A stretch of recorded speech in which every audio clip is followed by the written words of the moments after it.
আতাজআলু ফিহা মান ইউফসিদু ফিহা, অর্থ করি। ক্বালু, ফেরেশতারা বললেন, আতাজআলু ফিহা মান ইউফসিদু ফিহা ওয়া ইয়াসফিকুদ দিমা, আপনি কি সৃষ্টি করতে যাচ্ছেন এমন সৃষ্টি, ইউফসিদু ফিহা, যারা জমিনে বিপর্যয় সৃষ্টি তৈরি করবে, ওয়া ইয়াসফিকুদ দিমা, আর তারা রক্তপাত ঘটাবে, তাহলে আল্লাহ সুবহানাহু ওয়া তাআলা যা বললেন এর উল্টা ফেরেশতারা যেটা বলল, এই বলাটা কেমন হইল? ফেরেশতারা কি আল্লাহর এই সৃষ্টির মধ্যে বাধা দিয়েছেন? না, ফেরেশতারা যেটা প্রশ্ন করলো এটা হলো মিন ওয়াজহিল ইস্তি'লাম। মিন ওয়াজহিল ইস্তি'লাম, ফেরেশতাদের এই প্রশ্নটা হলো জানার জন্য, ফেরেশতাদের এই প্রশ্নটা জানার জন্য। অথবা ফেরেশতাদের এই প্রশ্নটা হলো আল্লাহ তাদেরকে আগেই জানিয়ে দিয়েছিলেন পৃথিবীতে আল্লাহ এমন একটা জাতি পাঠাচ্ছেন যেই জাতি ওই জিনদের মতোই, কারণ পৃথিবীতে যাদেরকে পাঠানো হবে, পৃথিবীতে যাদেরকে পাঠানো হবে তাদের মধ্যে এমন একটা বৈশিষ্ট্য থাকবে যে তারা কি হবে না, ফেরেশতাদের মতো হবে না। তো তারা এই কিছু উল্টাপাল্টা করবে, ইবাদত সে করবে। তখন ফেরেশতারা বললেন, ও আল্লাহ, আপনি যে আমাদেরকে আগে বলছিলেন, ওই তাদেরকে কি সৃষ্টি করতে যাচ্ছেন এটা। অথবা ফেরেশতাদের জ্ঞান সীমিত, ফেরেশতাদের জ্ঞান সীমিত, আল্লাহ তাদেরকে যেটুকুন শিখিয়েছেন, যাকে যেটা শিক্ষা দিয়েছেন সে এইটাই জানে। এটা হলো তাদের একটা সীমাবদ্ধতা। আর তাদের আরও কিছু ভালো সীমাবদ্ধতা আছে, কোনোদিনই তাদের মনে কোনো পাপ প্রবণতা আসে না, কোনোদিনই তারা আল্লাহর কোনো আদেশকে বাইলট করে না। তো ফেরেশতারা এটা কেমনে বুঝলো?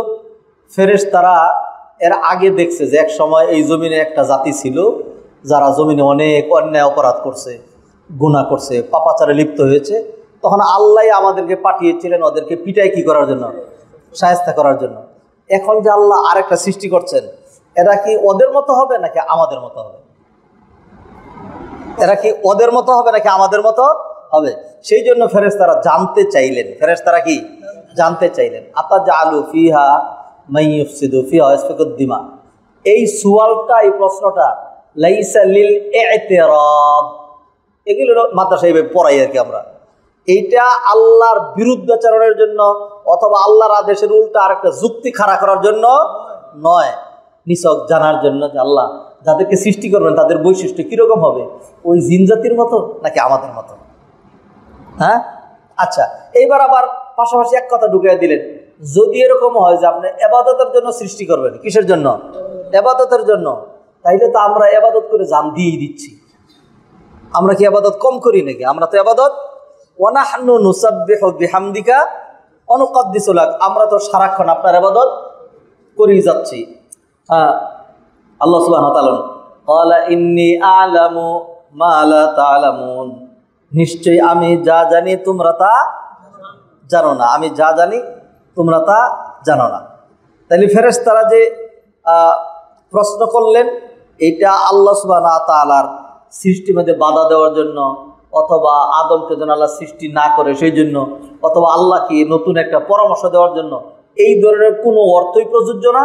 একটাই, ফেরেশতারা জাস্ট জানতে চাইলেন যে এই জাতিটাও কি ওই জিন জাতির মতোই এরকম হবে।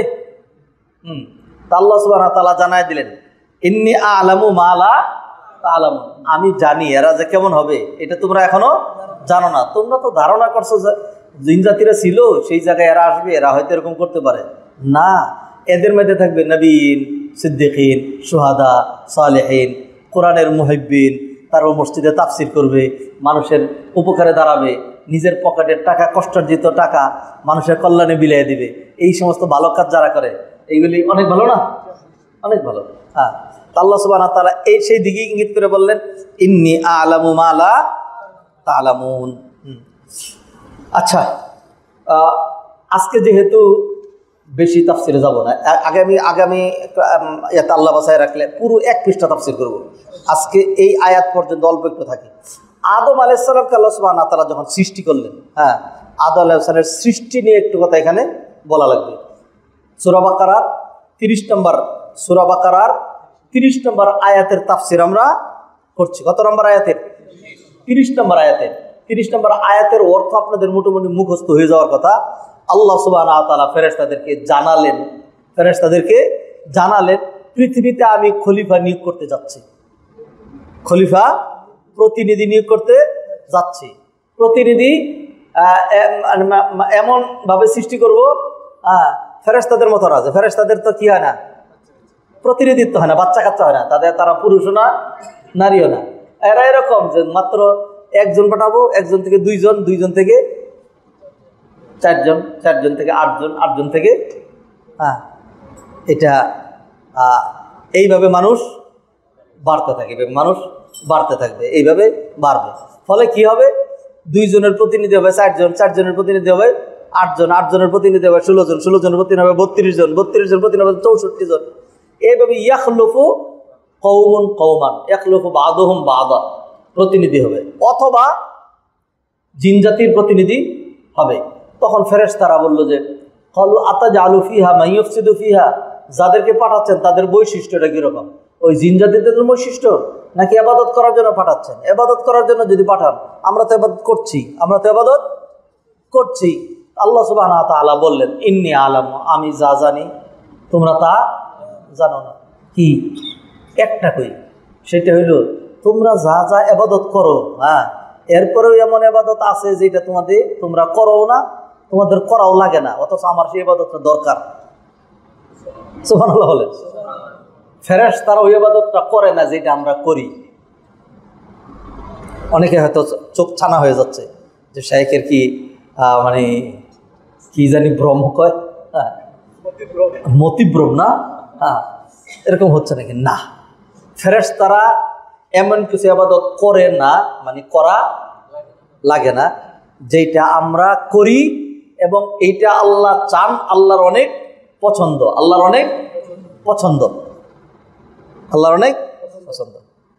সেটা কি? সেইটা হইল ফেরেশতারা আল্লাহ এমনভাবে তৈরি করেছেন, লা ইয়াসুন আল্লাহ মা আমারহুম, তারা ভুল, অপরাধ, গুনাহ এগুলি করতে জানে না। তাদের ইবাদত কি? তাদের ইবাদত হলো সুবহানাল্লাহ, আলহামদুলিল্লাহ, লা ইলাহা ইল্লাল্লাহ, আল্লাহু আকবার। আল্লাহ যারা যেই তাসবিহ দিয়েছেন, নুসাব্বিহু বিহামদিহি ওয়া নুকাদ্দিসু লাক, এইভাবে তারা করেই যাচ্ছে, আল্লাহর তাসবিহ করেই যাচ্ছে। ঠিক আছে? এর বাইরে একটা ইবাদত আছে যেটা আমরা করি, রব্বানা যালামনা আনফুসানা ওয়া ইল্লাম তাগফির লানা ওয়া তারহামনা লানাকুনান্না মিনাল খাসিরিন। ঠিক না? রব্বানা লা তুআখিযনা ইন নাসিনা ওয়া আখতানা রব্বানা ওয়া লা তাহমিল আলাইনা ইসরান কামা হামালতাহু আলাল লাযিনা মিন ক্বাবলিনা। ফেরেশতারা গুনাহ করতে জানে না, গুনাহ করে না, বিদায় তাদের আল্লাহর কাছে ক্ষমা চাওয়া লাগে না। অথচ আল্লাহ সুবহানাহু ওয়া তাআলা তিনি তার নাম রেখে দিয়েছেন এবং এটা আল্লাহর বৈশিষ্ট্য। তিনি হলেন গফুর, তিনি হলেন গাফফার, তিনি হলেন আফুউন, ক্ষমাশীল, ক্ষমা করতে চান। তা ধরেন আমি ক্ষমা করে দিই, দেখেন ক্ষমার একটা উদাহরণ দেখেন, আমার দিকে তাকান একটু। আমি ইমাম সাহেবরে ক্ষমা করে দিলাম, কোনো প্রশ্ন আছে আপনাদের? কোনো প্রশ্ন হবে না? কিচ্ছু করেন, এমনি ক্ষমা করে দিচ্ছে। ওই যে দেন আবারও প্রশ্ন করে, তাইলে ক্ষমা আসবে কেন? দুটো প্রশ্ন করলো। আমি কিন্তু সবাই ক্ষমা করে দিছি, তো বলে যে কি করছে ক্ষমা করলেন? আমি কিছুই করে নাই। কিছুই না করলে ক্ষমা করবেন কেন? কথা বুঝছেন নাকি বুঝেন নাই? তার মানে বোঝা গেল ক্ষমা করতে হলে কি লাগে? অপরাধ লাগে। ফেরেশতারা কি করে না? অপরাধ করেই না। ধরেন আমি যদি এখন বলি যে বরিষ্কার বি ডাসনারেকার ল বিলাই, বিলাইটা মসজিদ থেকে বের করে দেন। দেখি কে পারবেন কোন বীর পুরুষ বিড়ালটা মসজিদ থেকে বের করতে পারবেন? কে পারবেন? বের করেন, কে পারবেন? একজন যা আমি পারবো বিড়ালটা মসজিদ থেকে বের করতে। কে পারবেন? পারবেন না, একজনও পারবেন না। কেন পারবেন না? কারণ মসজিদের ভিতরে বিড়াল। তাইলে বিড়ালটা মসজিদ থেকে বের করার জন্য বিড়ালটা আগে থাকা জরুরি। তাইলে ক্ষমা করার জন্য পাপ হওয়া জরুরি। ফেরেশতারা পাপ করে না, করতে জানে না, করতে পারে না, কারণ আল্লাহ তাদেরকে ওইভাবে সৃষ্টি করেন নাই। এই জন্য আল্লাহ বলে দিলেন যে তোমরা কি ইবাদত করো, ওয়ানাহনু নুসাব্বিহু বিহামদিকা ওয়া নুকদ্দিসু লাক, ও আল্লাহ আপনার তাসবিহ করি, আপনার গুণকীর্তন তো করতেই আছি। আল্লাহ বলেন আরে আমি যা জানি তা তোমরা জানো না। আমি যাদেরকে সৃষ্টি করব তারা তো তাসবিহ করবেই। এর বাইরে যখন আবার আরাফার ময়দানে ডাক দিবে লা ইলাহা ইল্লাল্লাহু ওয়াহদাহু লা শারীকা লাহ, ও আরশের অধিপতি গুনার বোঝা মাথায় নিয়া কাঁধে নিয়া বাংলাদেশ থেকে আরাফার ময়দানে আসছি, এই গুনাহ সহ আমার আর ফেরত দিও না, আল্লাহ তুমি মাফ করে দাও। চোখের পানি ফলায় যখন তারা কাঁদবে, এইটা তো তোমাদেরকে দেওয়া হয় না। বুঝছেন নাকি বুঝেন নাই? হ্যাঁ, এই হলো একটা। যাই হোক, আর দুই তিনটা কথা বলে, আদম আলাইহিস সালামের সৃষ্টি যেহেতু ডাইরেক্ট, এখানে আদম আলাইহিস সালামের ব্যাপারেই ডাইরেক্টলি কথা হচ্ছিল, ইন্নী জাইলুন ফিল আরদি খলিফা, আমি পৃথিবীতে খলিফা বানাইতে চাই, খলিফা একটা নতুন সৃষ্টি পাঠাতে চাই। আল্লাহ সুবহানাহু ওয়া তাআলা কিভাবে পাঠাইলেন? হ্যাঁ, আমি এটার জন্য আদম সৃষ্টির একদম কিসসা, পূর্ণাঙ্গ ঘটনা, হ্যাঁ, হাদিস সহ ডাউনলোড করে লম্বা করে সেটা নিয়ে এসেছিলাম, অনেক লম্বা, সময় নাই, আমি এখান থেকে জিস্ট আকারে বলে দেব। এটা বিদায়া নেহায়া থেকে নেওয়া, আল্লামা ইবনে কাসিরের ইতিহাসের কিতাবে যা আল বিদায়া ওয়ান নিহায়া, এখান থেকে নেওয়া। আল্লাহ যখন আদমকে সৃষ্টি করার ইচ্ছা পোষণ করলেন, তখন আল্লাহ সুবহানাহু ওয়া তাআলা আরশ থেকে সর্বপ্রথম একদম হেড অফ দ্য ডিপার্টমেন্ট জিবরাইল আলাইহিস সালাতু ওয়াস সালামকে পাঠাইলেন, যাও মাটি নিয়ে আসো। কি নিয়ে আসো?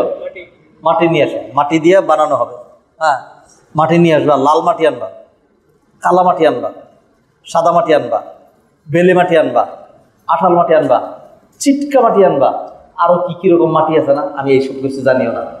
সব রকম মাটি আফ্রিকা থেকে আনবা, আরব থেকে আনবা, জাপান থেকে আনবা, সমস্ত জায়গাতে মাটিগুলো নিয়ে আসবা। তো জিবরাইল আলাইহিস সালাম আসছেন, আয়েশা যখন মাটি ধরতে গেছেন, মাটি নেবেন, তখন মাটি বলে আউযু বিল্লাহি মিনকা আন তুশিনানি, হ্যাঁ, আমি আল্লাহর দোহাই দিচ্ছি, আল্লাহর দোহাই দিচ্ছি, তুমি আমাকে লাঞ্ছিত করো না। এই মাটি নিয়ে যাবা, এই মাটি দিয়ে একটা সৃষ্টি করা হবে, পরে তারা আমার উপরে পায়খানা করবে, আমারে কাটবে, আমার উপরে অহংকার করে হাঁটবে, এইটা সেটা করবে, আল্লাহর দোহাই। জিবরাইল সর্বনাশ, কার দোহাই দিছে? আল্লাহর দোহাই। চলে গেছে, গিয়ে বললো যে আল্লাহ আনতে পারি নাই। কেন? আপনার দোহাই দিছে। হ্যাঁ, মাটি বলছে যে আল্লাহর দোহাই, আউযু বিল্লাহি মিনকা, আপনার দোহাই দিলে তার সেখানে কিছু করা যায় না। ঠিক আছে, এরপর আল্লাহ সুবহানাহু ওয়া তাআলা পাঠাইলেন মিকাইলকে। কাকে? মিকাইলকে। একই কথা, সেও ফেরত গেছে, গিয়া একই জবাব। শেষমেশ আল্লাহ সুবহানাহু ওয়া তাআলা পাঠাইলেন মালাকুল মউত অথবা আজরাইলকে। মালাকুল মউত এবং আজরাইলকে বলল যে আল্লাহর দোহাই, তুমি আমারে নিও না। তখন মালাকুল মউত খাপটি মেরে ধরে বলে যে আমিও তোরে উল্টা আল্লাহর দোহাই দিচ্ছি, যেই আল্লাহ আমারে নিয়ে যেতে পাঠাইছে, হ্যাঁ, সে আল্লাহর আদেশ অমান্য করার ক্ষমতা আমার নাই। এইটা বলে শেষমেশ সব রকম মাটি এখান থেকে নিয়ে গেলেন। নিয়ে যাওয়ার পরে সেইখানে এই মাটিগুলো প্রথম এটাকে মাটিগুলি গুলানো হলো। তখন হলো তুরাব, প্রথম মাটির যেটা নিচে আলগা আলগা মাটি, এটা হলো তুরাব। এটা কি? তুরাব। এরপরে এটাকে যখন গুলাইছে তখন হয়েছে তিন। তখন কি হয়েছে? তিন, কাদা। এরপরে কয়েকদিন যাওয়ার পরে এর মধ্যে আঠা তৈরি হয়েছে, এটা তিনিন লাজিব, তিনিন লাজিব। এরপরে এটাকে এরকম করে আরো রেখে দিয়েছে বেশ কিছুদিন। কেউ কেউ বলছেন 40 দিন, আবার কেউ কেউ বলছেন 40 বছর। এটা হলো সলসলিন কাল ফাখার, খালাকাল ইনসান মিন সলসল। ওই যে দেখেন না, হাড়ি পাতিল যখন শুকায় তখন টুকা দিলে টন টন করে না, যেই মাটি টুকা দিলে টন টন করে, হলো সলসল। এটা কি? সলসলিন কাল ফাখার। তো এইভাবে মাটি দিয়া আদম আলাইহিস সালামকে বানানো হলো। বানায়া একেবারে সুন্দর করে, যেমন নবী অন্য হাদিসে বলছেন খালাকাল্লাহু আদামা ওয়া তুলহু 60 যিরাআন, আল্লাহ আদমকে বানাইলেন, তার দৈর্ঘ্য ছিল 60 গজ, দৈর্ঘ্য ছিল 60 গজ। হ্যাঁ, একদম এইভাবে রেখে দিয়েছেন। এরপরে ফেরেশতারা দেখলো সুন্দর করে, ফেরেশতারাই আল্লাহর নির্দেশে বানাইছে। আল্লাহ সুবহানাহু ওয়া তাআলা সেটাকে আবার নিজ হাতে তার চেহারা এবং অন্যান্যগুলোর উপরে আল্লাহ কি করলেন, এটাকে পরিমার্জিত ফিনিশিং সুন্দর করিয়া করলেন। এরপরে এক ফাঁকে সমস্ত ওই ইবলিস শয়তান যে ছিল ফেরেশতাদের সাথে, সেও আসছে। আইসা যখন এটা ঘোরাঘুরি করে দেখে কি আল্লাহ এই যে এই দিক দিয়া পেটের মাঝখান দিয়া কি আছে, ফাঁকা আছে, ছিদ্র আছে, জৌফ। হ্যাঁ, তখন সে কয় অসুবিধা নেই, যেহেতু এর ভিতরে ফাঁক ফুকর আছে, অতএব আমি এর ভিতরে ঢুকতে বেজাল বাজাইতে পারবো। এইভাবে আদম আলাইহিস সালামকে আল্লাহ রাখলেন 40 দিন অথবা 40 বছর। এরপর আল্লাহ সুবহানাহু ওয়া তাআলা সর্বপ্রথম আদম আলাইহিস সালাম প্রাণ সঞ্চার করলেন তার ব্রেইনের মধ্যে। কোথায়? ব্রেইনের মধ্যে। এরপরে ব্রেইনের পরে আল্লাহ সুবহানাহু ওয়া তাআলা ধীরে ধীরে তার চোখের মধ্যে, তার চেহারায়, হ্যাঁ, এইভাবে ইয়া দিলেন, আত্মা দিলেন। ধীরে ধীরে শরীর সঞ্চালিত হতে থাকলো, সারা শরীরের রূপ আসতে থাকলো। আদম আলাইহিস সালামও যখন চোখের মধ্যে ইয়া চলে আসছে, এরপর দেখলেন জান্নাতের এত নেয়ামত। হ্যাঁ, তরি ঘুরি করে তিনি উঠলেন, আল্লাহ কোনটা থেকে কোনটা ধরবো, কোনটা নিব। হ্যাঁ, তাড়াহুড়া শুরু করলেন। আল্লাহ সেদিন কোরআনে বলছেন খুলিকাল ইনসানু মিন আজাল, খুলিকাল ইনসানু মিন আজাল। মানুষকে এই তড়িঘড়ি করার একটা প্রবণতা দিয়ে সৃষ্টি করা হয়েছে। আল্লাহ সুবহানাহু ওয়া তাআলা যখন তাকে পূর্ণাঙ্গ রূহ সঞ্চার করলেন, শুয়া ছিলেন, এইবার সচল হয়ে গেল। তাড়াহুড়া করে উঠে বসলেন। বসার সাথে সাথে একটা হাসি বেরিয়ে আসলো। কি বেরিয়ে আসলো? হাসি বেরিয়ে আসলো। তো যখন হাসি দিলেন, তখন ফেরেশতারা বলে দিলেন, হাসি দিলে কি কইতে হয়? আলহামদুলিল্লাহ। তখন তিনি কি বললেন? আলহামদুলিল্লাহ বললেন। তখন ফেরেশতারা অথবা আল্লাহ সুবহানাহু ওয়া তাআলা তাকে বললেন ইয়ারহামুকাল্লাহ। কি বললেন? ইয়ারহামুকাল্লাহ। এরপরে আল্লাহ সুবহানাহু ওয়া তাআলা বলেন ইয়া আদম ইযহাব ইলা উলাইকান নাফার ওয়া হুম নাফারুম মিনাল মালায়েকাতি জুলুস, হ্যাঁ, ফাসাল্লিম আলাইহিম। হ্যাঁ, আদম ওই যে কয়েকটা লোক বসে রয়েছে, ওইখানে যাও, গিয়ে ওদেরকে সালাম দাও। কি দাও? সালাম দাও। আদম আলাইহিস সালাম গেলেন, গিয়া বললেন আসসালামু আলাইকুম। কি বললেন? তখন তারা বললো ওয়া আলাইকুম আসসালাম ওয়া রাহমাতুল্লাহি ওয়া বারাকাতুহু, ফাযাদুহু ওয়া রাহমাতুল্লাহ। তারা আরেকটু বাড়াইয়া বলল। আল্লাহ বললেন আদম ইন্নাহা তাহিয়াতুকা ওয়া তাহিয়াতু যুররিয়াতিকা ইলা ইয়াউমিল কিয়ামা। তুমি যেটি বলেছো এবং তারা যে উত্তর দিয়েছে, এটা হলো কিয়ামত পর্যন্ত তোমার এবং তোমার অধস্তন বংশধর যারা আসবে, এদের অভিবাদন সিস্টেম, এদের অভিবাদন সিস্টেম। হ্যাঁ, তো আজকে যেই আদম আলাইহিস সালামের সৃষ্টি পর্ব নিয়ে আমরা আলোচনা করলাম, আল্লাহ সুবহানাহু ওয়া তাআলা ফেরেশতাদেরকে প্রথম জানাইলেন আদম সৃষ্টি করতে যাচ্ছি। সে আদমের সৃষ্টিটা কিভাবে হলো? আদমকে বানানো হলো আরো আকাশের উপরে। কোথায়? আকাশের উপরে। কোন জায়গায়? ইন্ডিয়াতে? বাংলাদেশ বরাবর? কোন জায়গায় আমাদের জানা আছে? এটা জানা নেই। আকাশের উপরে বানানো হয়েছে। এর চেয়ে বেশি দরকার না। আকাশের উপরে বানানো হয়েছে আদম আলাইহিস সালামকে। বানানোর জন্য জমিন থেকে মাটি নেওয়া হয়েছে এবং এরপরেই আদমের মধ্যে যখন রূহ সঞ্চার করা হলো, আদম আলাইহিস সালাম সর্বপ্রথম 2টা কাজ করেছেন। একটা হলো প্রথম কাজ করেছেন আলহামদুলিল্লাহ বলছেন। কি বলছেন? শিক্ষণীয় হলো আমরা বেশি বেশি আল্লাহর প্রশংসা করে কি বলবো? কারণ মানব জাতির আল্লাহ সর্বপ্রথম শিক্ষা দিলেন আল্লাহর শুকরিয়া। কি বলা? আলহামদুলিল্লাহ। 2 নম্বর আল্লাহ শিক্ষা দিলেন যাও ওই মানুষগুলোকে সালাম দাও। আর তো কোনো মানুষ ছিল না, তিনি তো প্রথম মানুষ। কয়েকজন ফেরেশতারা আল্লাহ বলছেন ওই আদমের মতো আকৃতি ধরে বসে থাকো। নাফারুম মিনাল মালায়েকাতি জুলুস, ইয়া সালাম দিলেন। হ্যাঁ, আমাদের সমাজ থেকে শুকরিয়া উঠে গেছে। আল্লাহ শুকরিয়া আমরা করি না? আমাদের সমাজ থেকে ইয়া উঠে গেছে, কি? সালাম উঠে গেছে। এই জন্য আমাদের সালামও চালু করতে হবে আর আল্লাহর প্রশংসাও চালু করতে হবে। আজকে একটু তাড়াহুড়া করে এখানে শেষ করে দিলাম, যেহেতু আরেকটা মিটিংয়ে চলে যাব। জাযাকুমুল্লাহ খাইরান। আগামী সপ্তাহে ইনশাআল্লাহ আবার একটু লম্বা করে আলোচনা করবো। আজকে যাই শুনলাম কিছুক্ষণ সময় কোথায় বসাছিলাম, কি থেকে আলোচনা করেছি? কোরআন থেকে। এই সময়টা কিন্তু ভালো কাজে। আল্লাহ সুবহানাহু ওয়া তাআলা কবুল করুন। সুবহানাকাল্লাহুম্মা বিহামদিকা আশহাদু আল্লা ইলাহা ইল্লা আনতা আস্তাগফিরুকা ওয়া আতুবু ইলাইক ওয়া মা তাওফীকি ইল্লা বিল্লাহ। আসসালামু আলাইকুম ওয়া রাহমাতুল্লাহি ওয়া বারাকাতুহু। আমাদের জানার অনেক কিছু আছে, আপনারা সময় দিবেন একটা আগামী আগামী সপ্তাহ থেকে ইনশাআল্লাহ আমাকে আপনার এটা আগে রিমাইন্ডার দিবেন, আমি তাফসির একটু আগে শেষ করব, প্রশ্ন উত্তর দেবো ইনশাআল্লাহ। জি।